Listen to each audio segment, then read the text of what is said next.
टोकावडेजवळ प्रवासी घेऊन जाणाऱ्या इको गाडीला अपघात झाला असून प्रवाशांना किरकोळ लागले असल्याची घटना घडली आहे।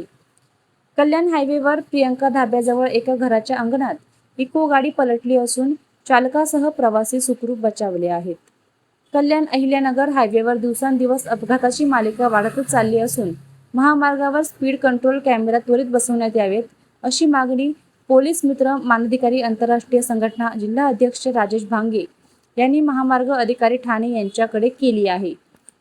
हा अपघात इतक्या जोरदार झाला की गाडी रस्त्यावरील घराच्या दारात पलटली असून बाहेर जर एखादा लहान मुलगा असते तर विनाकारण बळी गेला असता। तरी पोलिसांनी स्पीड कंट्रोल करण्यासाठी नाकाबंदी चालू करण्यात यावी अशी मागणी होत आहे। न्यूज रिपोर्टर राजेश भांगे, ठाणे।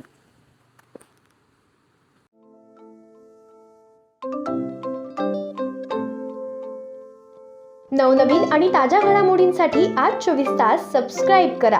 त्याचबरोबर बेल आयकॉनवर क्लिक करा आणि मिळवा आमच्या बातम्यांच्या नोटिफिकेशन्स। तसेच आज 24 तासची प्रत्येक बातमी आपल्याला कशी वाटली हे कळवा, लाईक करून, कमेंट करून आणि आमच्या बातम्या शेअर सुद्धा करा।